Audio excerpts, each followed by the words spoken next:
People where civility is always in style. We're so glad that you've joined us today. I'll tell you what, KXEX 1550 AM, Saturdays at 4, Sundays at 6. Share that news with your friends and family and neighbors and acquaintances. And we talk politics, education, religion, technology, sports, values, and healthy communities, and any issue that you are interested in, we'll talk about it. And then on 5 days a week, you can hear Good News with Larry Powell. Nothing but good news stories, Monday through Friday, 10 a.m. and 4 p.m. You can catch us on Spotify, Facebook, YouTube, you name it. We got it. You listen when you want to. We love this place. We're just glad you're here today. And I've got some special guests I'll be introducing in just a little bit, but I wanted to talk just a couple of minutes here real quick. Boy, Roe versus Wade hit the fan this week, and interesting stuff. The challenge for those of us on either side of that is, how do you continue to be friends with each other when you have such hatred at times because you love an issue more than you love people? And that drives me crazy. You know, I wish people would understand you're going to have different issues. And as a Christian and as a pastor, I can't expect people who don't love the Lord to act like they love the Lord. So, but I have to love them. And that's the thing about, where we're at today. And, so whatever side of the issue you're on there, it's created some very tough issues because blue states are double downing on this whole thing and making it more likely that abortions are going to happen. The red states are doing their thing. So everybody's got an opinion. Some opinions are good, some are bad. It's just a crazy time. Listen, love your neighbor. Love the person around you. It doesn't matter what they're going through, been through, or going to go through. If we do what the Lord tells us to do, we're going to love them. And if we do that, a lot of things work out. It doesn't matter what else politicians do. Anyway, I've got some great guests with me today. Breaking the chains, Debra Rush and Tiffany Apodaca. Welcome. We're glad to have you two with us. Thank you so much for having us. We're excited. I'll tell you what, we've got the founder and CEO, Debra Rush, and we've got the co-founder and COO, and I'll tell you, you two are doing some amazing things. And we talked a little bit before the show that you're also friends, which is kind of unique. So you start this fantastic organization, probably one of the most complex and comprehensive organizations on human trafficking that we have any place in the valley. I know that, maybe the state, yes. Because you've had to bring together agencies, groups, services from everything you can think of in order to make this work. And we're going to learn more about that, but we want to learn a little more about both of you to start with. And Debra, you got 7 kids. Tiffany, you got 5. That's a baker's dozen, boy, I tell you. Amazing thing. It's wonderful to hear what you're doing. You got Mark and you've got Tony. So, and I'll bet they're working like crazy too. So does that mean that I have 8 and she has 6 kids? Let's clarify that. I hear you. That may be the case. Well, Debra, let's start with you. Tell us a little bit about your history. Where'd you grow up? Where'd you go to high school? What was life like when you were younger? And Tiffany, we'll get to you with that same question. So, actually, I was born right here in the Central San Joaquin Valley. I'm a country girl. I'm from Easton. Oh, okay. So me and Ryan Washington Union. Yes, Union, right? I grew up out there with the Martha Dolls, Ryan Jacobson. Great people. Love him. Yep. He was, I have to joke when I throw in my childhood story with him because, it's more me than him. He was, I went to American Union in Orange Center. Okay. And when I was at American Union, he was a lot younger. But what always stood out to me and still kind of captures my attention is that Ryan was really this little kid. Yes. Like he was tiny. Farm Bureau guy. Yeah. Yes. He was so tiny. And now, and he's not. tall and lanky now. Yeah. He's like 7 foot now. So. Yeah. But so grew up out in Easton. I grew up relatively poor. By the time I was about 10 years old, we moved right into the Cups right there off of Martin Luther King and North in Southwest Fresno, which leads into my story. Okay. And, we didn't have a lot, but we had each other. I was raised with my biological father and grandparents, very much God-fearing people. Wow. I say I was raised under the church pews. Okay. So got a lot of Jesus. I hear you. I got that too. Yeah. Dad was a deacon, so we were there Sunday night, morning, night. Wednesdays. They had choir on Thursdays. We were youth there on Fridays. You we were got doing it. it all, right? And that's when there were 2 church services. So we went in the morning and in the night I on know. Sundays. So. Yes, exactly. Yeah. Yeah, there was no football for us in those days. They would catch some football, but it'd be the tail end of something. Yeah, I hear you. Well, okay, so you ended up graduating at...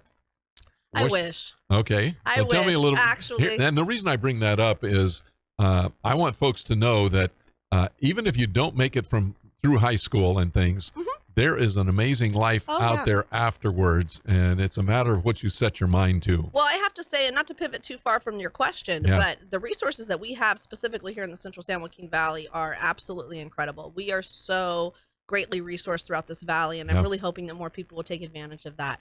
But yeah, no, shameless plug, I have a book, A Cry of the Heart. Cry of the Heart. Right? You could put in A Cry of the Heart, Penelope Childers, Debra Rush, whatever you want, and it's going to pop up, and you're going to get all the deets on that. Amazon? Yes, right? Good. You can get it from either one of us personally as well here in the Valley, and we'll sign it for you. Good. But, yeah, I had a vulnerability, which is going to speak into what we talk about in trafficking. So as I said, I was raised by my biological father and grandparents. Right. Unfortunately, my mother was not a part of my life. Okay. I was born addicted to heroin. Boy, and very quickly was taken in by my father's my biological family, my paternal family. Yeah.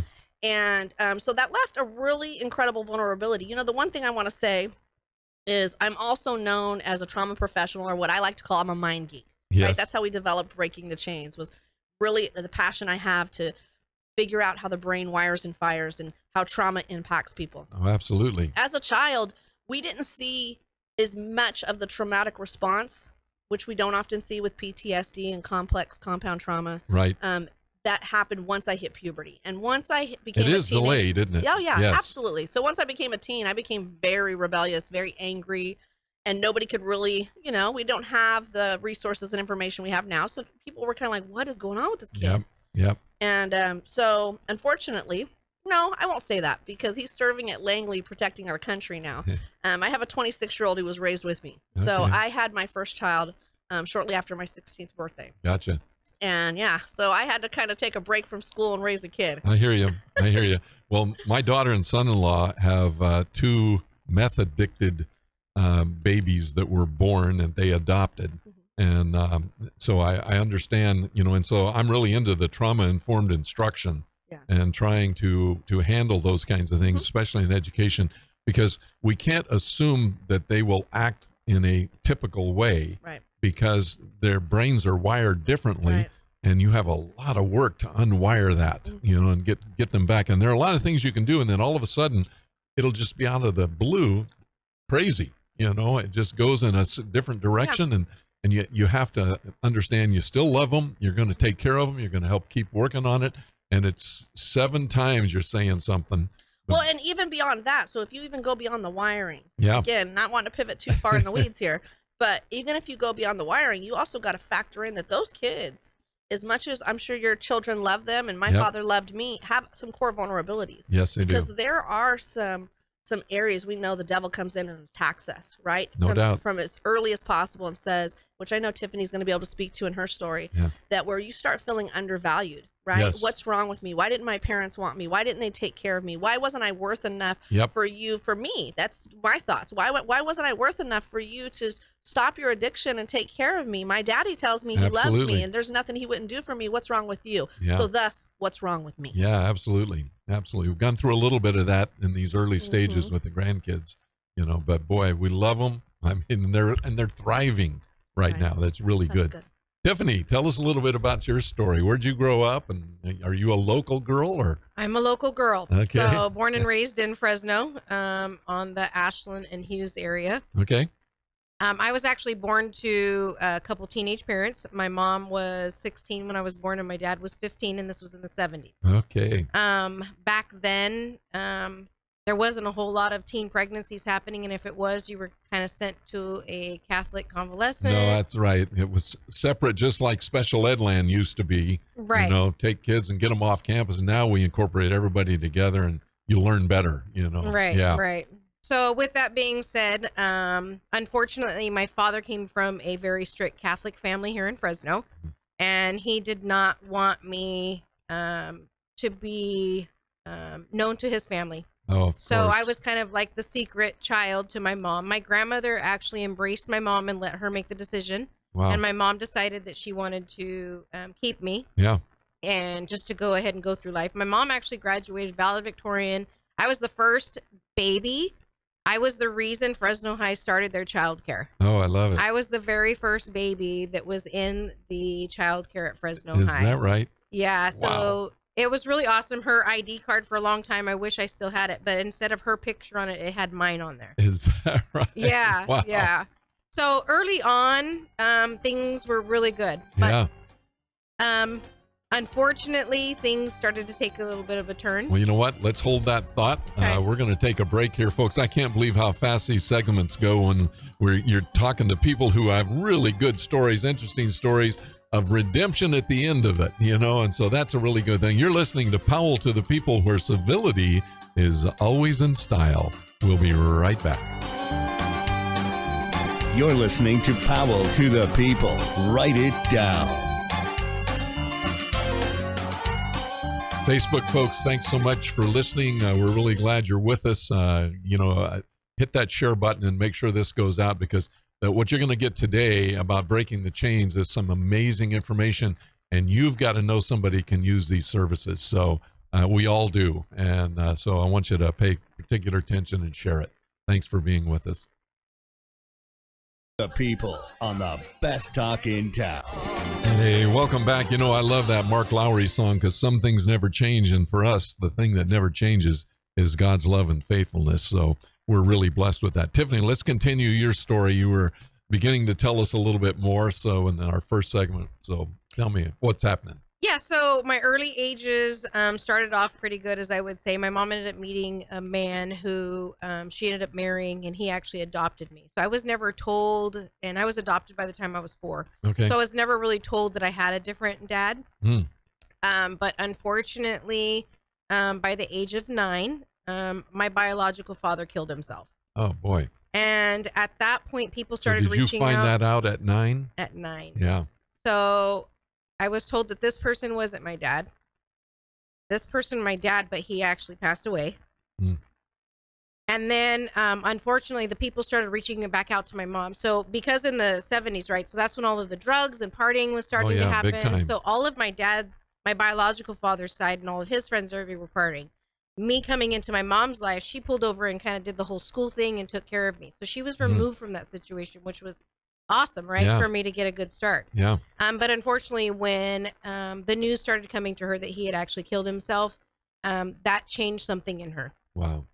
And from that point forward, she started chasing after all of her old friends.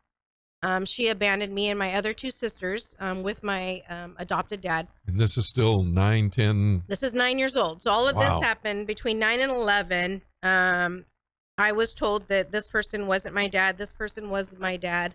But this person killed himself. Yeah. Then my mom left and started to go chase, and then left us. So a lot of things now, abandonment issues at 9 years old. Yeah. A lot of getting hit left and right with a lot of things. So by the time I was 11, I started wanting to go chase after my mom. I wanted to bring her home. I was doing lots of things to try and get her to come back home to us. Sure. At that point, I was 4 years older than my sisters. So my adopted dad, I kind of became mom to those 2 girls. Of course. I was doing the cleaning, Tough challenge. the cooking, Oh, getting man. them ready for school, doing all of that kind of stuff while still trying to deal with everything that I was dealing with. So unfortunately, I made a decision to leave my adopted father and my sisters and go chase after my mom. And unfortunately, it led into my own issues of having lots of bad situations happen. I ended up starting to use methamphetamine at 12. Wow. Going with my mom, it was kind of like you can't beat them, join them kind of a thing. Sure. All of her friends were treating That's me. good enough for mom, good enough for me. Treating me, giving me drugs and stuff to like babysit children and kind of do that kind of thing. So all the adult people kind of looked at me at a more mature level. I did mature because I was taking care of kids. So I thought I was older than I was, unfortunately. Sure. So unfortunately, that kind of left me out on the streets starting as early as 12. taking care of myself. Also, what was happening in my early ages from 4 on is I was a victim of childhood sexual abuse. So sexual abuse started for me way early on with a family member, and it kind of just went all the way through. I kind of was a target. I almost feel like there is a thing that they say when they're talking about sexual abuse children, that you feel like you have a target on you. At that point, it's almost like if there is somebody in the room who is a pedophile or knows that, they're drawn to you. Like there is something about you. Some kind of message is sent. Yeah. Well, it's hard. I unfortunately, all the way up until I was 17 years old, was at some form of victim of sexual abuse. Wow. Unfortunately, I ended up being with a man. Having the vulnerability for me was I didn't have a father figure. So I was always attracted and leaning towards older men, and older men were always taking advantage of me, right? Sure. So that's what I was being drawn to and where I was going with it. Yeah. So I made some bad decisions and ended up finding myself in jail by the time I was 19. Had my house raided. I had a daughter at 18. She was taken from me by CPS. And at that point in time, I knew that I didn't want my daughter to have the life that I had, and I didn't want her to feel the abandonment that I had. And I really just made a decision to try and do better. Wow. Because of where I was at 12, I didn't go to high school. Yeah. So there was no high school graduation, prom, or anything like that for me. But I made the decision to go back. I went back. I got my GED. I put myself through Fresno City College and got my associate's degree. And I really just tried to make a difference the best that I could to provide for my girls. Because by the time I finished, I got in trouble and I had to do a drug program. It was a year-long live-in program, and I was pregnant with my second child. So tough, but the right thing. Right. Yeah. Right. Yeah. And so from that point forward, just tried to, I wasn't perfect at that point. There was a lot of hiccups that happened along the way, but I knew that I wanted to do better for my kids. So, boy, you know, that whole story is pretty amazing, because it's from ashes to beauty, as God says in the Word. And we all have ashes in our lives, but different levels, you know. And so what you've gone through, God obviously is using that now in a powerful way, both of you, with, you know, the folks that you come in contact with, and how you're providing now an amazing service for and rescuing a lot of people. I mean, a lot of people. So pretty remarkable. Okay, so we've got the whole idea. You've gone through some tough circumstances. All right. Right. I get that. What brought about the idea of coming up with Breaking the Chains? Now, you know, I don't think people understand how heavy in our society trafficking is. Oh, absolutely. You know, our mayor has talked about it. I've been pushing this really, really strongly lately, is for people to understand that civilizations evolve. Yes. Criminal entities evolve. Businesses evolve. We all evolve, right? Exactly. And so our issues within our community shift based on that evolution. Right now, it is so important for people to quite simply understand that our children or youth, young people between the ages of 12 and 25, the most significant issues, the two top most significant issues that are facing our community right now are human trafficking and fentanyl. Wow. Yeah, fentanyl. We have to really understand that. You know, in the early 90s, it was, you know, crack cocaine and gangs. Yeah. Right? Exactly. There's an evolution. And so we attack one issue, and it sometimes feels like cockroaches when you talk about like crime and degradation within our community, right? You attack one area and they seem to scurry somewhere else and figure out a different place to hive and harbor and, you know, come back out. So yeah, those definitely are the two most incredible issues we are seeing right now. Well, and you know, as a former county superintendent of schools, as an educator, 43 years, you know, talking about meth, two of the grandkids that went through meth mothers and things got rescued, doing great. But I had kids on meth in 7th and 8th grade, and all of the sores and other things that happen and all the stuff. And we did everything we could to help them out, but you go right back to the same situation. Now, one of the things you guys do that I think is absolutely phenomenal is you have emergency care, but you also have some long-term care for housing and other kinds of things that you do. And tell us a little about the homes, you know, that you're doing. I mean, you guys are doing some unbelievable stuff. Well, I think it's important to pivot back a little bit and look at the fact that one of the things that we do a lot differently now, as we understand, again, as a culture, trauma, and that most of these issues are not the primary issue. Right. So when you think about drugs, methamphetamine, crack, all of it, human trafficking, fentanyl, you name it, those are the result of a bigger issue. So you cannot just attack that issue. Right. So at Breaking the Chains, we understand that. So we go way before the human trafficking, way before the drug addiction, and start to address some of those core vulnerabilities. Tiffany brought up something really interesting. She said that she felt like she had a target. Right. Again, trauma programming, understanding the minds of those impacted by trauma that's my lane. That's my thing, people. Mm-hmm. You need some of that, call me, right? It's not so much that people put a target, but it feels like that. It's that predators understand vulnerability at a level that most of us don't. The same as vultures know how to seek out carcasses. Yes. These predators know how to hone in on something as simple as, this child seems unattended quite often. Mom and dad seem very busy. You don't have to be in a crack addicted home. You don't have to be in that place. Like, unfortunately, Tiffany found herself, and so many other kids find themselves. It can just simply be you're too detached. And they see that. They see whatever the smallest vulnerability is, and they move in. Like a lion going for it. Yeah, absolutely. Absolutely. And that's why those children are targeted. Yeah. It's terrible. It's absolutely terrible. So we need to better recognize these things. Yeah. We talk about how to keep our kids out of human trafficking. We need to understand that we don't need to pull tablets and phones away from our kids. Yep. We need to start holding their hands and teaching them how to walk through those platforms. So before we get to all these services and things, what would you tell parents then to help keep their kids on the right track?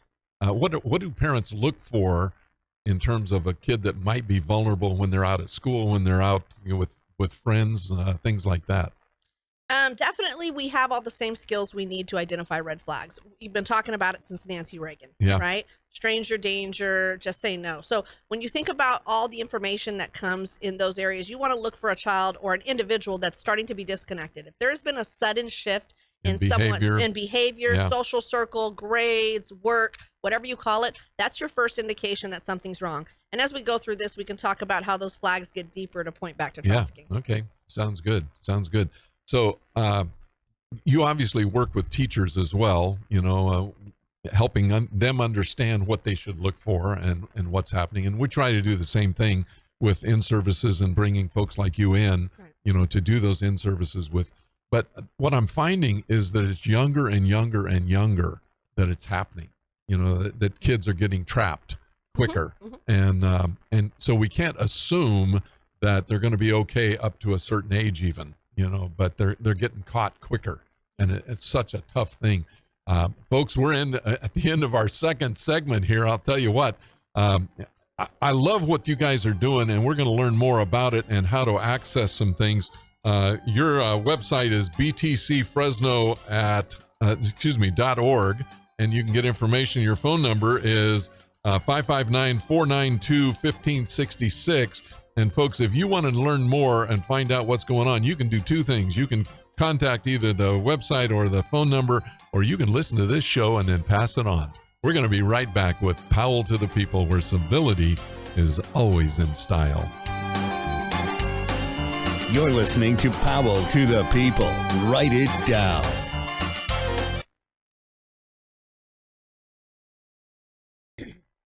People on the best talk in town. Hey, welcome back. You're listening to Powell to the People, where civility is always in style. But this is Breaking the Chains. Debra Rush and Tiffany Apodaca, founder and CEO and founder and COO. And I'll tell you what, I want you to tell a little bit about how you got this organization going. It's hard enough to start any kind of nonprofit. It's tough to start a business. And yet you guys have one of the most successful programs going. How did you get the idea? How did you get the name? What got this whole thing off and running?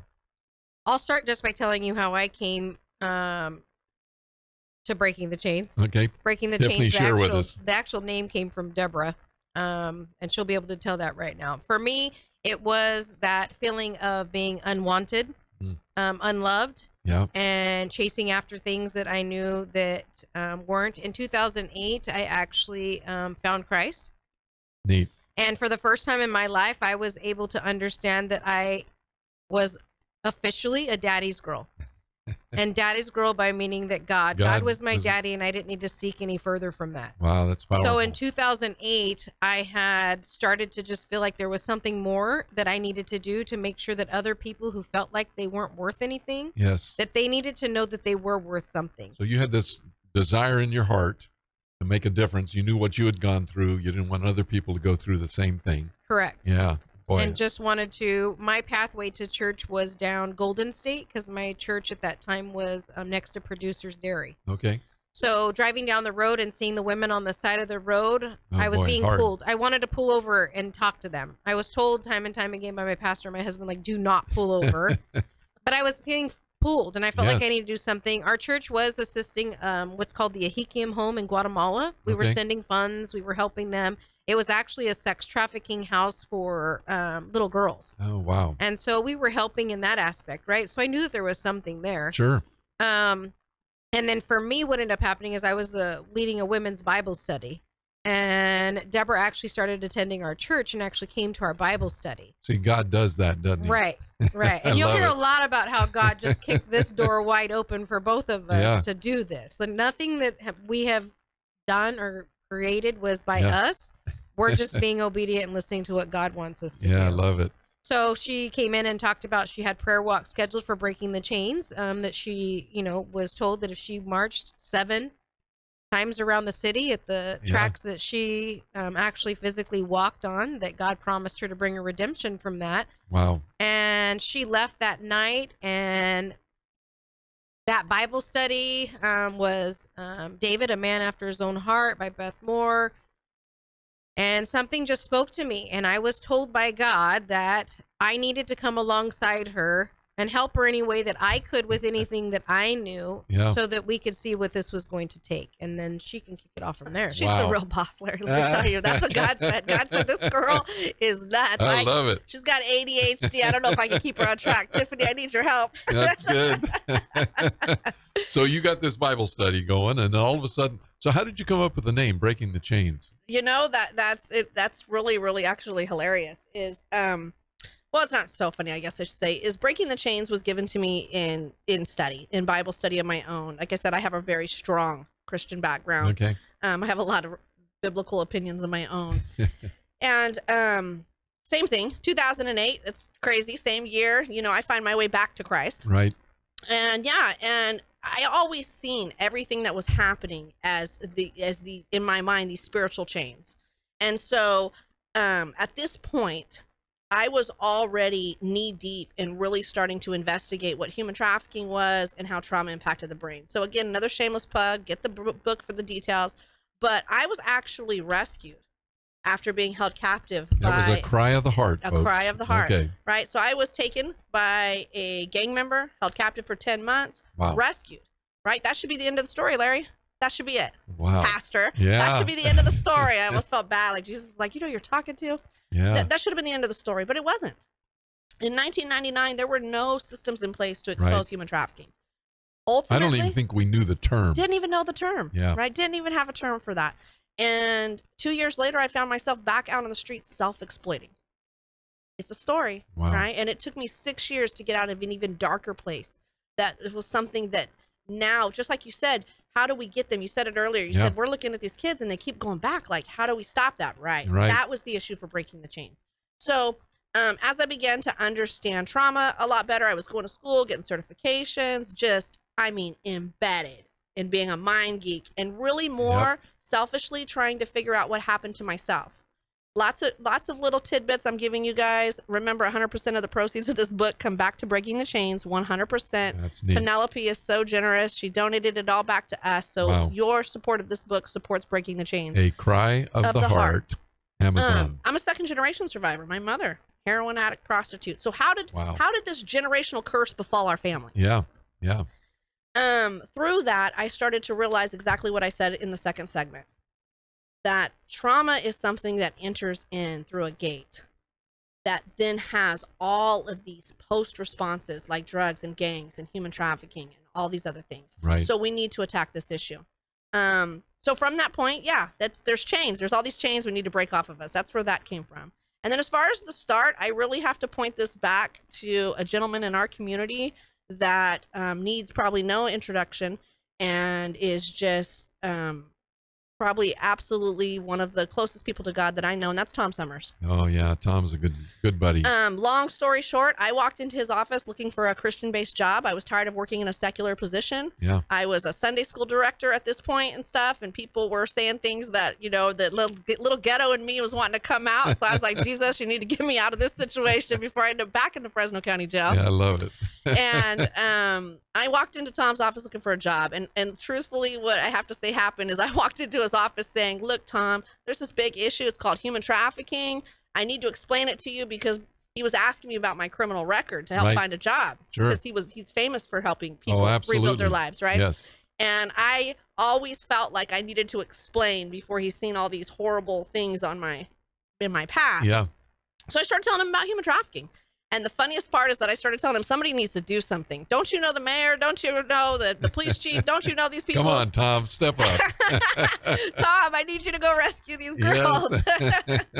And he sat there just in Tom fashion with his hands folded, just lovingly shaking his head and just very accepting of everything that I was saying. And he asked me a question that pivoted my whole life. He said, why not you? Oh, I love it. Oh my goodness. That's Tom. That's Tom. That's Tom. And over the next year and a half, I would begin to put together this path that God was leading me, which ultimately led me, as Tiffany, I like the way she started that off, to Tiffany. You know, she really is the cone zone to breaking the chains. Yeah. And handles a lot of the business dynamics on the end, handles all of our finances, keeps me in check. And yeah, together there, Larry, I wish I had some like extraordinary business plan to tell you. Yeah. But breaking the chains really was the cart before the horse. Like, God started kicking open doors. Yeah. Right? Our former chief, now mayor, like stepped in and really started directing traffic. And he's on your website with some information. He is. We have to give him a lot of applause too. Like, people don't understand how extraordinary. And D.A. Schmidt Camp. D.A. Schmidt Camp. Yeah. So when we talk about, right, there's just extraordinary people. Yes. D.A. Schmidt Camp, Darius Assimi, Jerry Dyer. It's not just us, right? It's now Mark Salazar. We now have our new chief, Paco Balderrama, on our board. Don Escus. What can we not say about the mission? Is he still chair? Yes. Yeah. We love the Fresno mission. We love them. I mean, so much. I interned there, you know, just so many great people came alongside of us and started directing traffic. So really it's all those people. It's the Tom Summers. It's the mission. It's our now mayor. It's our DA. I'm looking at your board of directors now. Soila Griffin. Wonderful lady. I mean, you've got some Nick Dick Jovino. Harrington. Nick Jovino. Yeah, Dick Harrington's a good buddy. Nick Jovino, his brother and I are best friends, and he's the county superintendent.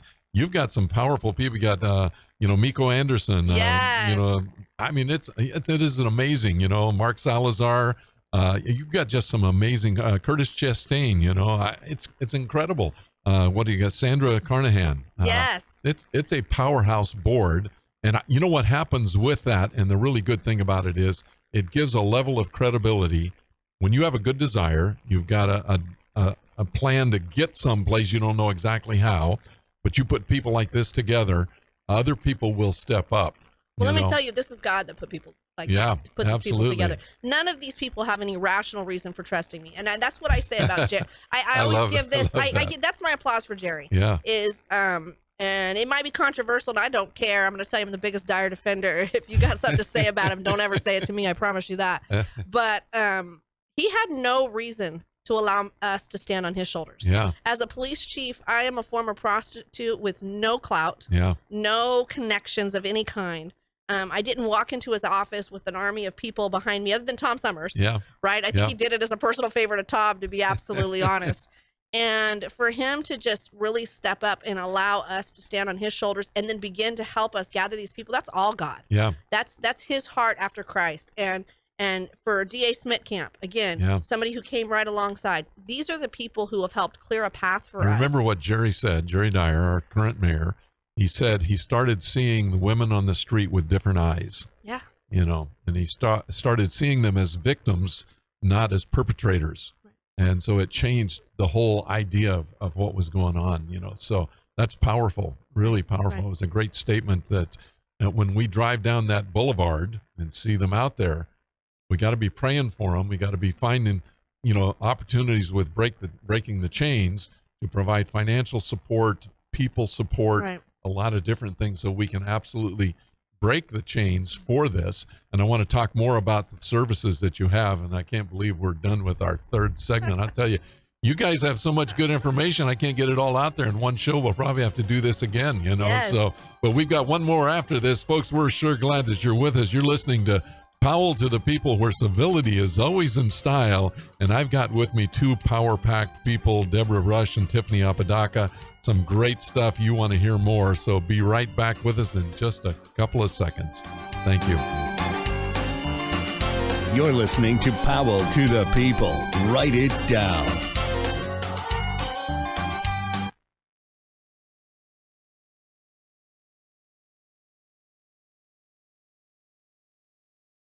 The People on the best talk in town. Hey, welcome back to Powell to the People. This is our last segment on this show, and I'll tell you what, you're hearing some great information from Debra Rush and Tiffany Apodaca as we talk about breaking the chains of human trafficking. Now, you know, when I was on your website, and I want to remind people, btcfresno.org, you have one area after another, from emergency services to funding assistance to housing to, you know, counseling. Let's talk a little bit about some of the services that you offer. So somebody knows somebody that's in trouble, Right. Wants to refer, so they can call you and you begin the process. What happens to someone who comes to you and says, okay, I've been trafficked, or somebody knows somebody who is being trafficked right now and trying to get them out? What do you do? How do you help them get them out? We start with an assessment process. So there's a Okay. 3-step assessment process that's relatively quick. It starts first with a phone call, Gotcha. right? That phone call happens. Our staff, we have a team of 12 and outside of us, and then soon to rise to 14 in the next few weeks. Wow. And all of them are equipped. They take the assessment. It goes through our emergency services director, case management director. And at that point, she assigns it to a team member based on that assessment. So they've got somebody walking with them from the beginning. Oh yeah, then from on. the absolute Yeah. beginning, from the absolute beginning. And so we are assessing for, is it labor trafficking? Is it domestic servitude? Is this sex trafficking? Yeah. And if so, what's the level of sex You know, trafficking?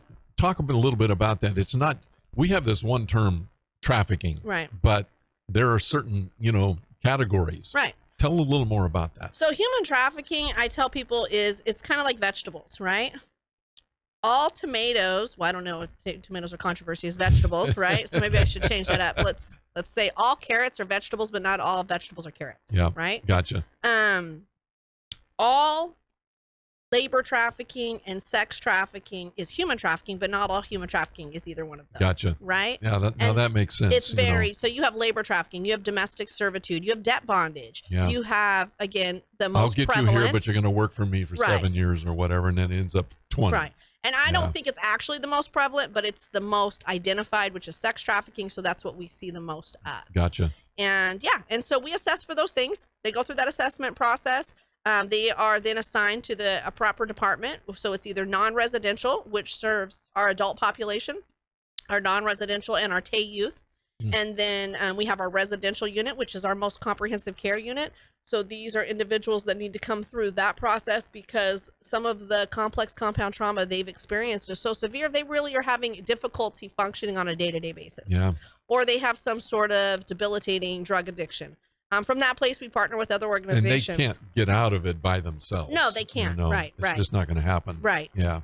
Also, in that program, I would say probably about 60% of our referrals come directly from law enforcement. So we're the primary service provider Okay. to Department of Justice, FBI, Homeland Security, Right. local PD. And so about And you and 60 I have worked together Yes. on Homeland Security Yes, in on a People's big Church. operation. Yes, yes. Which was really cool. And I want to just, the reason I bring that up is we're a church in North Fresno, and yet the services needed at that time when we worked with Homeland Security and you, North Fresno, it wasn't very far from No. People's Church that this was happening. a block, one So block. I want people to get this notion out of their head that it's in a certain part of town. It's everywhere. Yeah. And we have to get everybody involved in order to make this Well, work. and I think I want to make an important statement. You said something that your viewers need to hear. The average age an individual interested in human trafficking is between 12 and 14 years old. These are not my statistics. These are the statistics, right? Wow. And what we do know is that right now at this point, human trafficking is becoming such an issue that it is rivaling with what we've seen in the late 80s, early 90s with drugs, meaning that most kids between the ages of 12 and 25, and I still call under 25 because I got kids 26. You're still a kid. I'm sorry. Yeah. Sorry to disappoint you. Mine's 41. She's still. Between 12 and 25 fall into one of three categories. Yeah. They've either been trafficked, unfortunately, potentially have been approached by a trafficker, or know somebody who's been trafficked. Wow. Right? That's a very scary place to be. It's the same place we've seen ourselves with drugs, right? Yes. There was a point when we go, well, you either know an addict, you were an addict, at some point you've tried it, right? Or you may end up dabbling in drugs at some point. Yeah. Right? We all fell in those three. Human trafficking has stepped into that footprint, and that is incredibly scary. That is. And we are seeing it because of social media. It's no longer like it was for me in 1999, where it's, traffickers were really targeting the kids in the most vulnerable populations. Absolutely. They still do not get me wrong. That's where we get that mindset. It's only over here. It's only over there. Yeah. And what we realize is we've opened up social media and person-to-person contact online, and it has walked these predators, and not just traffickers. It has walked these predators into every one of our front rooms. Yeah. And that goes back to something that you said earlier about the age and how the younger they are, they're getting exposed to it, right? Right. So how Debra was talking about, we have to teach them how to get on social media because all kids are getting on social media. That's why they're getting hit so young. Yeah. Is because they do have social media. These traffickers and the pedophiles are coming in from so many different areas, just within the games and everything else, just kind of like hidden in plain sight. One thing about our services that I do want to make sure that's out, because we are very proud about it, is we are not a cookie cutter program. All of our treatment is individualized. So depending on the assessment that we do with that person will depend on how much services or how much treatment and trauma that we need to address. Yep. So if we have someone who's sitting in front of us from an affluent family who has a support system, that person may only spend a couple months with us, right? Gotcha. If we have a 40-year-old woman who was sold by her mom at 9 years old and who was in the life for all of those years, she's probably going to need to spend at least 2 years with us. Wow. So we really make sure that we take pride in sitting down and and finding out where what this there can is. happen. Yeah, absolutely. And for our minor population, and it's no dig, absolutely, let me disclaimer, no dig to group homes, right? Yeah. They are absolutely necessary, especially if we don't have enough foster families. But Breaking the Chains is a huge proponent for nucleus families as much as possible. Yeah. We do work with group homes, don't get us wrong, but we really prefer to try and place a child in a family-like setting. So we have worked with, shout out to City Without God Orphans. put us together with mom and dad as much as possible, and that's healthy. Yes, yes. Right. So shout out to City Without Orphans. We've worked for quite a while with them. We're now working with Transitions Family Services, Koinonia Family Services, and we are creating what we call CSEC families. And so CSEC stands for Commercially Sexually Exploited Children. Okay. And so these families come through, they get training from Breaking the Chains, and we come alongside of them, and what they do is agree to have their foster placement that they're already approved for to be primarily used for trafficked children. Wow. Because there are certain guidelines and stuff. There's certain things you have to know that make trafficked children a completely different placement than a regular foster child. No, absolutely. And so, we do that. We have our emergency services. I see the time. Emergency services, which, 24/7, we can be called just like the Mission or anyone else. Yeah. And we have placement for them. We have our safe house. We just were given our second house. Shout out to Refinery Church. Oh, I love it. I love it. We now have a transitional home that is getting ready to open shortly. And we are expanding. We have 2 campuses. So we have a campus here in Fresno, significant campus here in Fresno, and then another campus in Parlier. Yep. And we are now expanding into the new hub over at City Center, a very large hub, which is 8,000 fantastic. square feet. Dakota, Blackstone. Yes, Dakota and Blackstone. Yep. We are in talks right now. We are part of the new tiny home plan that the Mission has to be out there. And just continuing to address this issue. I mean, we're hoping to work ourselves out of a job, but it is exciting because I personally have been able to have so many conversations nationally where people are in awe of you, Fresno. I need to say that to these viewers. Fresno, this nation is in awe and people are learning from you. I have to also, I'd be remiss not to say this, is inflation has hit everybody. And I hate to be the money asker, Larry. Now listen, that was my next question is how do we help? Yes, I need to say that. It's really important. Last year we set a budget. We're really excited. Like I think so many of us were at home, right? And here we sit, right? We're all, gas prices are up, vendors are up, everything's up, right? Cheerios are up. Yep. And the budget that we put in place last year is being surpassed in almost every area this year because of inflation. So it's important for our viewers to understand that we do receive some minimal money in some of our CSEC services and stuff in grants, but 80%, which we want to stay there because that's how we keep our doors open, is public funding, is private funding, is somebody's coming Fresno, in to do something. Right. Yeah. And we need that. So we are expanding into the mission. There is a cost associated with that. I love them to death, but there still is a cost associated into that expansion. And so for us to continue to be able to provide these critical care services in Fresno, I have to say it, we're talking about, this is the issue of today. Yep. Right. This is the issue. And it could unfortunately be your child that needs our services. We are now doing prevention care for kids. You can pay it forward, folks, by contributing. I want to get to some money for you monthly. You need some monthly ongoing kinds of things, because I know you do your dinners. Those are the most important. Yeah, the monthly, Home right? of Hope. You do those kind of things. Yes. So if somebody wants to donate $100 a month, they can just call the number, 492-1566, and find out where to send it. They can go online. There's a donate button that allows you to set up reoccurring donations. btcfresno.org. Yep, right. You don't have to give us your credit card. I know a lot of people aren't comfortable with this, with the scams and stuff that are out there. Yep. So you can do it yourself. Just hit the donate button, go on, put your own information in a secure site with how much you want, how often you want that to come out. Because like Tiffany said, I'm going to quote the mission. We love them. They taught us well, but it's true. It's that little old lady who writes that $20 check every month, or inflation, we need 50 now. That $50 check every month that keeps us going. Yes. That's the money we can count on. All right, folks, listen, you've been listening to Debra Rush and Tiffany Apodaca, Breaking the Chains. Listen, I want to challenge all my listeners. Dot and I are going to commit right now to $88 a month, and that's $1,000 a year, and that's how easy that is. So I want to tell you something, $22 a week, and you get $1,000 a year to help some folks. So I want to challenge you to step up and do the same thing. So get a few less Starbucks, once in a while, and you help take care of families and individuals that are just being crushed right now. So I'll tell you, Debra, Tiffany, thank you so much for being on the show. We got to get you back because we didn't get a chance to talk about some other really great things that are going on and what you're doing. And you're making a difference in Fresno and making a difference in a lot of lives for a lot of people. Folks, you've been listening to Powell to the People, where civility is always in style. Hit that share button and make sure you listen to this show. You're going to want to make sure other people hear it as well. Thanks so much for being with us. We'll see you next week. Take care.